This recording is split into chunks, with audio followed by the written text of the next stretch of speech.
So welcome everyone to Frontrunners Innovate, where we connect you to global leaders who are all innovating and creating positive impact in the world. Today's guest is Avivah Wittenberg-Cox, and she is a CEO of a company called 21st. I gotta say that slow so people get that. And my guess is that you've probably never met anyone quite like her or really even know anybody that does exactly what she does. She is a thought leader specializing in gender and generational balance, a speaker and an author. She is also a podcast host where longevity is at the center. We like that very much because we are in that space right here. Definitely. She also takes her platform to the pages of Forbes and Harvard Business Review, among other places, and her voice is one to be heard not just in the aging community, but also in corporate settings and in policymaking places. So we definitely want to talk to her about all of this.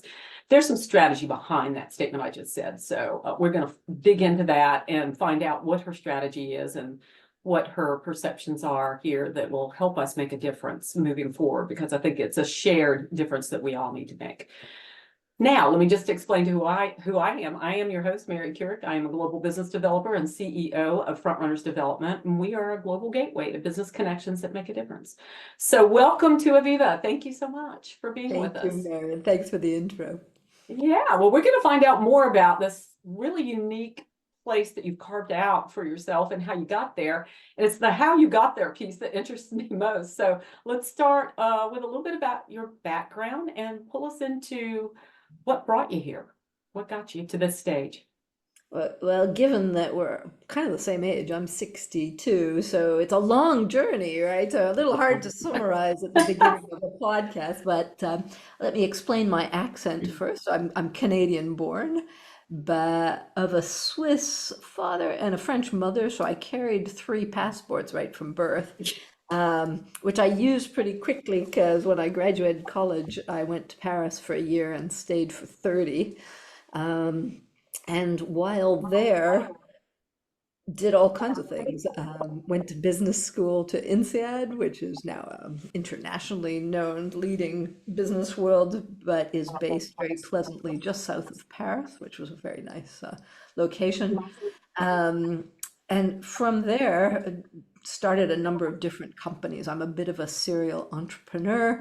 Um, so I've done all kinds of things with usually a bit of writing on the side. I usually say my three strengths in life are people, words, and numbers. And I like to find the interconnections between those three things. So I've done a little bit of computer programming. That was my first career. Then I went into consulting. I did some speech writing and corporate communications for a number of years. And I kind of what got me on this path was I created one of Europe's largest professional women's network, now called Global PWN. It's just celebrated its 27th year, as has my daughter, because that's when I started it, when I was pregnant with my daughter. And it was originally a gathering of what I call the WLU, which was women like us, kind of women who are trying to figure out how to juggle personal and professional roles while loving men, while wanting to integrate them in the conversation. And it became really successful. And that was where I kind of learned about the issues of gender, which I hadn't really bumped into until then, and listened to tens of thousands of women across all these different countries and companies. And that led me to create my business, 21st, and the title means moving companies from the 20th century to the 21st century while keeping them first. And the idea was that a better building of gender balance would untap untold benefits, both on the talent side and on the customer side. Since women were rising, getting wealthier and more educated, they were a huge game changer. And that kind of naturally led somewhere deep at the beginning of the pandemic into my interest in the next big 21st century shift, which was this issue of demographic change and rebalancing between generations that I thought companies really did not have on the radar. And I got really interested in writing about it. And that's why I started a podcast called 4 Quarter Lives to both learn and share what I was learning along the way. And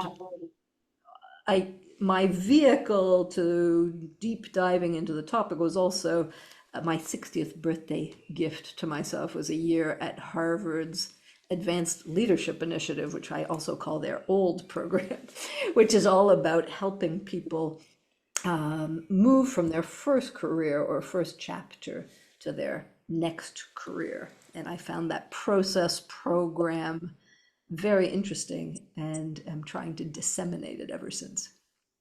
Wow, that's a big work, really. I mean, the impact and the potential of impact as you move around the globe, because I think that's a global thing now. I mean, as we were just talking before we came on record, is, you know, women and people in general are living longer, and we're extending our work lives.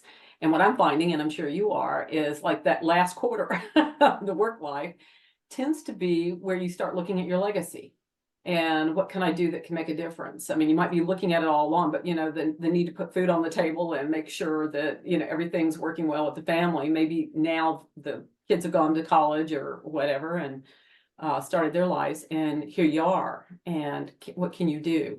But you know, I think that from a standpoint of take the individual and set it aside and look at the corporate piece that you were talking about, I find that fascinating. What have you learned, or what are you running into there that is the gap, that there are the challenges to solve? Let me maybe roll back ever so slightly before I answer that part, that end of that question, and say that really this thing is very new. We're still kind of getting our minds around the fact that we're going to live towards 100. Half the kids born today will live to 100, which is somewhat mind-boggling. Wow. Yeah. Beginning of the 20th century, you know, just a little over 100 years ago, average life expectancy was 46. Now we're Wow. pushing towards 80. So basically, all of us have just been handed on a silver platter an extra 3 to 4 decades of life. And I don't think we're really celebrating that achievement. It is huge, it is transformational, and it is transforming countries, companies, and I would say couples and careers. It's transforming everything because we are living so much longer, and it's our ability to catch up with ourselves and the science, which is really quite interesting. So the really new piece in this 100-year life isn't just that we're living longer. It's because people think of living longer, that means they're going to be old for much longer. What's new is you and me. It's the third quarter. It's the 25 years after 50, which used to be a time of sort of slowing down and, you know, preparing for retirement, phasing out, making sure your kids graduate from college, and then resting somewhere in some idyllic, you know, golden idle. Yeah. That lasted maybe half a generation. It was maybe kind of mythical to begin with. But what is true is the work world and companies and the conversations I'm having is almost entirely designed around what I call Q2, the 25 years between 25 and 50. So this whole new chapter of Q3, 50 to 75, is not part of the conversation yet, really, because old people are expensive and they're tech phobic and they don't want to learn, and it's really hard to manage them if you're 25, et cetera, et cetera, et cetera. And there's a whole list of perceptions and stereotypes and ageist issues that are natural because we've never seen this before. So many older, engaged, educated people ready to roar through another few decades. So this is not, I mean, what I'm kind of astonished by is it's not yet really on the corporate radar. If I talk to a group of leaders, they are much more interested in AI, the tech revolution, and the green revolution than they are about the demographic revolution. But I would say those three things are on a par in terms of their impact. and also the opportunity for businesses to leverage it for growth. So there are an awful lot of talent issues that will only be solved by better leveraging older folk. And there's a lot of business to be done by better understanding and serving the needs and unexplored expectations of older customers. Not just old customers, not just Q4 customers, which is where a lot of the existing longevity market is, but also on us Q3 people who would like to be able to hear ourselves when we sit in a restaurant. Can't find a Yes. restaurant where the volume and the quiet and the music might be actually adapted to our preferences. So there's lots and lots of opportunity. It's kind of a blue ocean situation, but Yeah. it's not very sexy because a lot of the people in marketing and in sales and talent management are in Q2 and they think we are really, really old and are waiting for us to move on so they can Get out move of the up. way. Yeah. You know, what's funny is, I'm a business developer, and a lot of the work that I do actually comes from other people who are doing sort of the same thing that I do in some way, shape, or form. And the ones that have the most valuable networks to draw from are the ones that are my age or older, actually, either somewhere close to my age or a little bit older. And that it's because they spent years developing those contacts and those relationships all over the world. And I think that, when you talk about how much talent now would have to contribute to someone that's working on, a major project, the interesting thing is I can bring 4 or 5 people to somebody, but almost all of those 4 or 5 people that I would bring would be my age or older that are doing things. And I don't know that it's just a like mind or, whatever that's attracting that. It's just that I happen to know what they've accomplished so far. And that background plus their networks is what makes them so invaluable to me. That and the fact that they've gone through a few problems and solved them. So they have that Absolutely. And the experience. fastest growing group of entrepreneurs are the over 50s. They have a Yeah. higher success rate of Mhm. building companies and starting them. There's Yeah. for exactly the reasons that you're outlining, because they have more assets, more knowledge, more Yeah. networks, so more to build on. That will become recognized. It's just going to take a little bit of time. Yeah. Well, from the standpoint of the work that you do, is there an industry or a space, let's say that you would think that presents the most opportunity where bringing these issues to light and making some positive impact would sit? It reminds me very much of my gender balance days, and my Yeah. answer is almost the same. I think because longevity and these new demographics is reshaping every country on the Yeah. planet, there are needs and opportunities in almost every company in every Yeah. sector because we're all facing the same challenges of aging populations, shrinking pools of younger people. So the balance between the older generation and the younger generation is balanced for the first time. We used to live in pyramids Yeah. with few old people and lots of mass of young people. Now we're generationally balanced. We're in squares or even in some countries in inverted pyramids. And to ignore that if you're in business, in almost any business, whether it's healthcare, consumer goods, oil exploration, the nuclear power plants in France can't be running at capacity right now because most of the people who know how to maintain them have retired. And so if we don't adapt or keep, retain, and engage, and then manage succession planning with knowledge transfers being done adequately for future generations, we're going to find ourselves with a lot of industries that can't run properly anymore. And we're seeing it in a certain number of, engineering and planning sectors that are really struggling for experienced talent. Wow.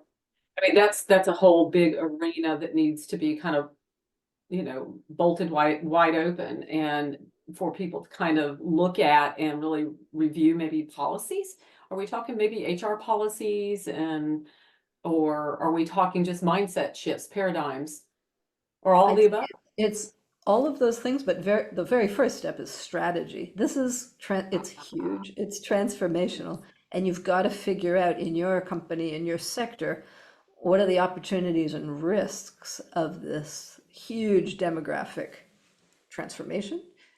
What do you want to do about it? How does it impact your current business, your Mhm. future planned businesses, and your markets, right? Because markets, I mean, take universities just as an example. Universities cater to a particular age group, the 18 to 22-year-olds. In the Yeah, US, we know that the number of 18-year-olds is about to go off a cliff and plummet down to lower numbers than we've ever seen before. What do universities do? Their market is drying up. Will yeah, they adapt? Will they say, hey, you know what? We could educate 45 to 55-year-olds because they need to transition into good, solid Q3 careers so they'll have enough money to support themselves to the end of their longer lives. That would be an interesting transformation. It's needed. It will happen. The question's when, because it's urgently needed, like yesterday. yesterday. Yeah, it's interesting. The very last interview I did was with a gentleman who works on student programs at the United Negro College Fund. There are over 37 historically black colleges in the United States. And one of the stories that he shared, one of his favorite graduates, was somebody over 50 years old that got a scholarship to go back to school and get, retrained and graduate, and he did. And there was another woman, I think he said, that was in her 40s that had done the same thing. She finished, raising babies and whatnot, and came Oh, for back. women, I mean, it's Yeah, so just let me make a slight a note to what I've been saying is all of this has a slightly gendered differences to it that can be very interesting and very beneficial. So I do think that that story you've just shared of women over a certain age suddenly realizing that they are free of many of the big juggling issues they had in most of Q2, right? Between the kids, the juggling, the parents, the family, the partner, the all of those things. Suddenly you find yourself somewhere in your 50s, usually somewhat more time affluent, somewhat, if you're lucky, a bit more generally affluent or at least stable. And then, yes, I would suggest that Q3 may become, and maybe already are, women's best career decades because most of us were juggling. And this may yeah, be a very complementary pattern that comes to the fore for our kids is that maybe they'll trade off, right? Maybe one partner will barrel ahead professionally in Q2, the other will take their turn at a slightly different time. And it also has an implication for younger kids who are struggling, as we now know, very mhm, much with burnout, mental health, too yeah, much demand. There aren't very many of them, so they also hold a lot of leveraging negotiating power, which is why we're seeing wages rise and kids changing jobs and going remote if it pleases them, because yeah, there aren't very many of them and we need them. I think the invitation for kids is to pace their lives differently. They're going to have 60-year careers. When you know that at the beginning of your career, you can pace yourself maybe differently than our generation did. We waited for kids, we delayed things, we tried to build our careers as much as we could before we had kids, then we did the kids and juggled like crazy and kind of went mad. Maybe we don't have to do it that way. Maybe now we can take a bit more time in Q2 to build and create the foundations of a successful life and then roar ahead just a bit later. absolutely. I have a granddaughter that's getting ready to graduate college, and one of the things I want to tell her, because she's confused and trying to take a internship, and then not really sure, thinks she is, and on one side of the house and on the other, not entirely sure. No kid could be sure these days, I don't think. And I look at the money, the amount of money that's spent on college education, and think that so many of them won't stay in the pathway that they got their, primary education in. And I think that that's okay. My daughter didn't. And because life happens sometimes and detours you, or, maybe during the process, you find the next path. And so I don't think anything is lost. I think that whatever education you get, half of the opportunity with college is just being away at college and learning how to be your own person. But I think that, today's, dilemma for a lot of the youth is not knowing which way to go. And like you say, it's a lifetime. And I want to tell her, don't worry about it, because at some point in your life, you're probably going to change gears. And don't Well, worry that this may not be the end all for you, the last stop for you for everything that you do. I think you can be absolutely certain that it won't be the last stop. It's only the first stop. And I think that's what the message for the next generation is. I was just doing a session before this call with alumni from my business school, INSEAD, who I asked them how many jobs have they had already on average. And they were between 3 and 6. And they're only in their 50s, most of these people. So if that generation was already looking at, 5 to 8 career Mhm. shifts across their careers, that's going to multiply. There's technological change, there's geopolitical change, there's all kinds of climate issues going on. It's So personal changes in your and life. we're going to have to learn how to adapt much Yeah. faster, which means most kids are going to be changing careers more often. And I Mhm. think that the key skill of the next generation will be to be really skilled at transitions and Mm. ambiguity and not knowing, because you just try the next thing and then you keep Yeah. going. You're going to probably change again in some time. And the real skill then is to be ready to learn, to be really curious, and to Yeah. be ready to change almost constantly. No, you can know it in your head, but when you speak it like you did, that you're looking at probably a 60-year career, it's just like, whoa, that really puts a perspective on it. I want to kind of take a shift and go global at this point and look at some of those areas around the world that probably this hadn't even hit their, the brains yet, that maybe are even still struggling with the women's empowerment movements and policies that need to happen to kind of even bring some equality to the table. But there's that, gender balance, along with the fact that maybe there's not even that appreciation for older people, period, but no matter what, gender you are. Do you have any kind of interaction with folks like that around the world? Yeah, I think the whole issue of both gender and Yeah. older people is very different across different Mm. cultures. Um, and so some cultures are much younger than our old, rich world in the Mhm. north, right? Japan has long been the oldest country on the planet. So Mhm. everybody's been looking at Japan on how they've done it and what it looks like and how they're managing. Very quickly now, though, Italy and Spain are catching up as extremely old countries suddenly. What's happening at the same time as people living longer is fertility rates are dropping almost all over the planet quite Wow. precipitously under replacement ratio. Replacement ratio is like 2 births per woman on average in a country. Okay. If you have less than 2, your population's going to shrink. So Hmm. China, the big news was China starting to shrink 2 years ago. So Yeah. the debate around China was always, would it get old, would it get rich before it got old? And the answer is maybe not. It might have gotten old before it got rich, right? And they have, as you know, very few children. They had a one-child birth policy for a long time.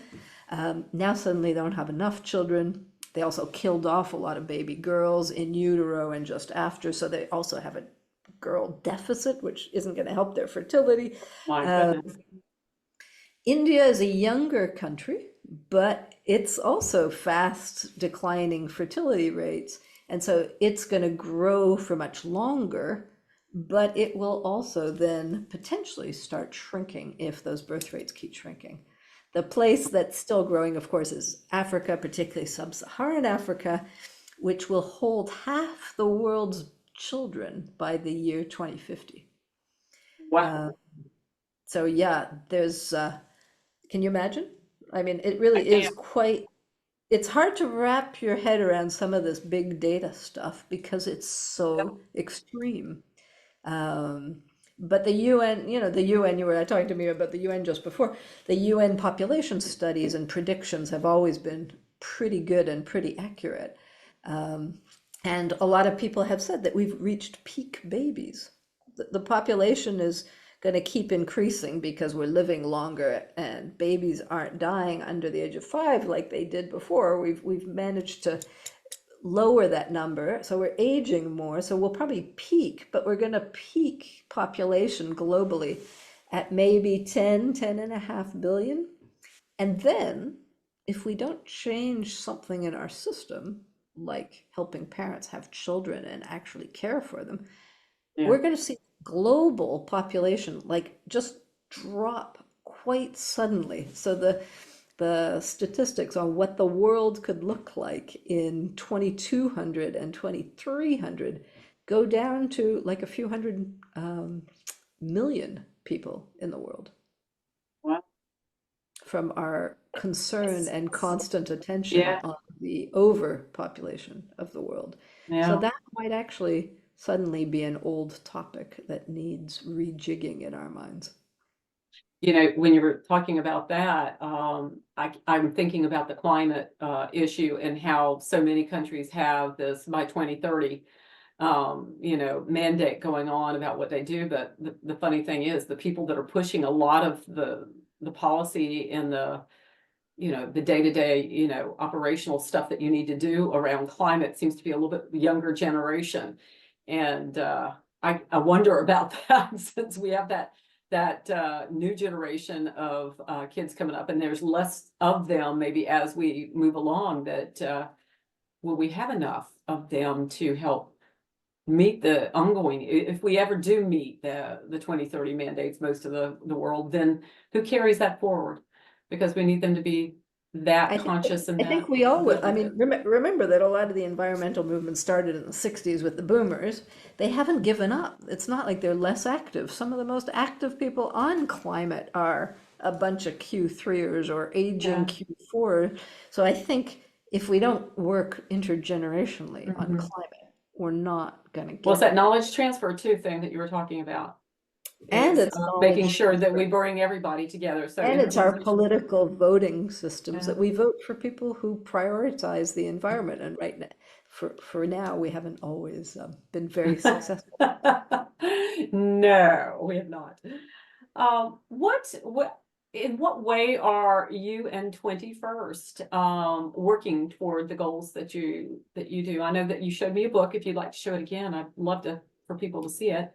Now, this is one that's already out, and Thriving to 100. And right behind it will come a book called 5 Steps to Longevity Leadership. So, writing books, running podcasts, writing a column I have in Forbes on all things longevity and its overlap with gender issues are steps I take to kind of build awareness and Mhm. showcase best practices as I find them and what companies are Yeah. doing the most interesting things and innovating in this space. And then I also do a lot of teaching in business schools, in different business schools, and have just created, if anybody's interested in joining us in Lisbon for a week this June from the 17th to the 21st, we're creating the world's first longevity leadership program, which is really aimed at executives to build what they need to know about this whole topic from a macro perspective, from a business perspective, from a talent perspective, and from a consumer perspective. So in a week, in a kind of well-constructed deep dive, we're trying to basically make leaders longevity literate, ready and prepared and skilled up to start inserting and addressing longevity strategies for their own businesses. Fantastic. So speaking and conferences and the books, you do some consulting as well, right? Private consulting. Yes, and 21st works with companies on what we call gender and generational balance. Mhm. So, because this whole issue of generational balance reminds me so much of the 20 years I've spent gender balancing businesses. It's Yeah. really about, is it strategic? Are leaders aware? Do they have the data they need to make the right kind of decisions?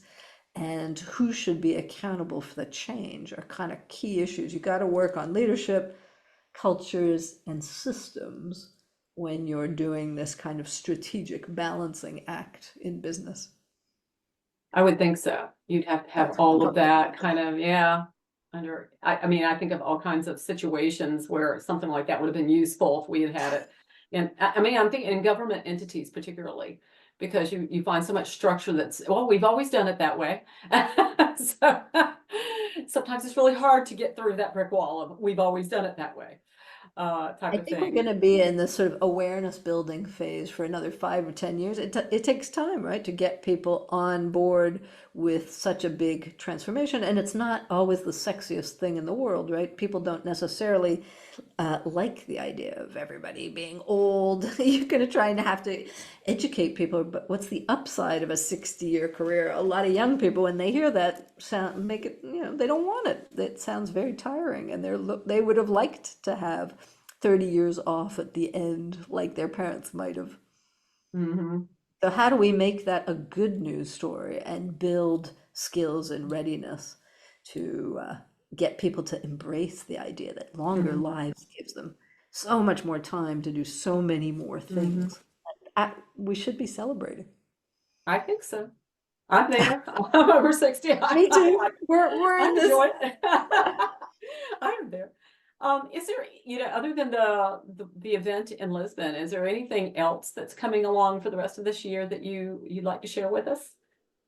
Well, I'm doing a lot of speaking, which I Okay. share all the time on my LinkedIn profile. I've launched Okay. 3 LinkedIn learning programs if people Ooh. want to catch up on some of the thinking.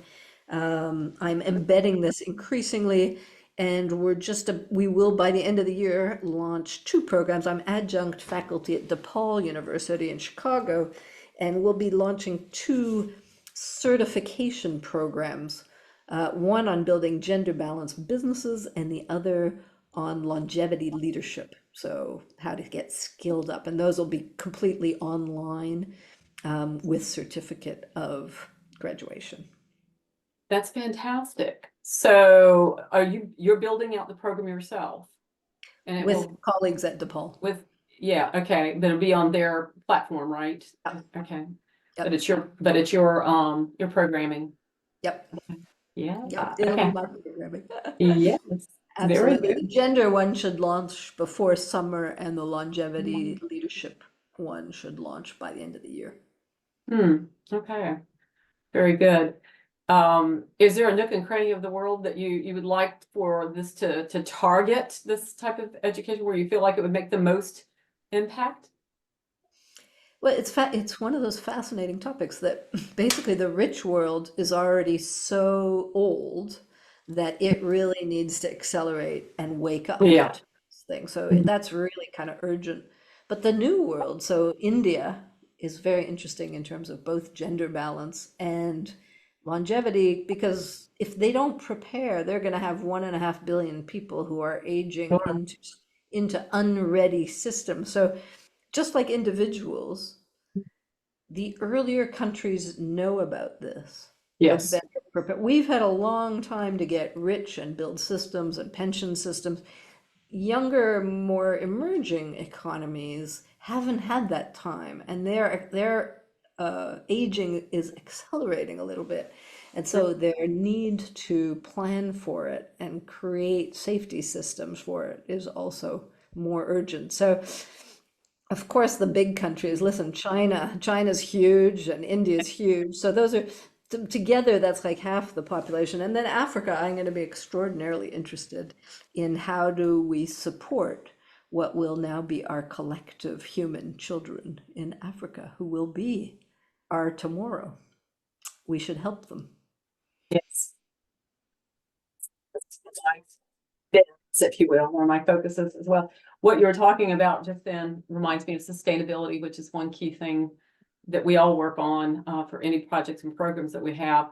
But to me, this whole, subject matter, has a direct link up to sustaining Oh, it's absolutely quite everything. unsustainable if we don't get Yeah, this. I mean, it's sustaining everything. I mean, every bit of the topic kind of leads us to that.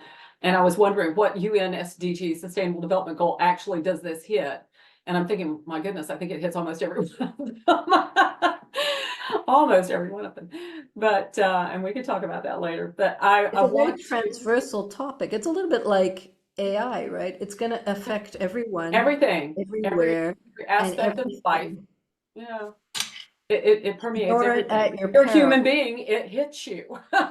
There you go. It's gonna be there. And whatever age you are, let me just leave you with that because we might have some younger listeners. Yeah. Whatever age you are, the earlier you start getting ready, physically, emotionally, professionally, spiritually, the better off you will navigate these much longer lives. Yeah, Don't ignore it, embrace it, and muscle up for the marathon. It's going to be a long ride. it is. Lots of interesting hills and valleys coming your way. Lots of interesting hills and valleys. But if you look at it with the right attitude, like you say, you've got this long stretch. So if you feel like you didn't get it right at this point, you've got a longer way to go that you can Absolutely. certainly We'll have several lives. We'll be like cats pretty soon. We'll all have 9 lives. I feel like that. I feel like I've done it. Yeah, so do I. Yeah, I want you to stay with me a second because there's something I want to share with you, and everybody knows I'm a connector, so there's somebody I want to talk to you about for just a second about what you're doing, maybe two somebodies. But I want to say goodbye to everybody else and say if you're getting this podcast anywhere else where we find podcasts, YouTube or any of the podcast channels, go to www.frontrunnersinnovate.com because you'll not only get this video podcast interview, but you'll also get a way to reach out to her. We always put LinkedIn profile links and website links and things like that with our content on our own platform. So frontrunnersinnovate.com, go there, and until next time, happy front running. Thank you, Avivah. Thanks, Mary.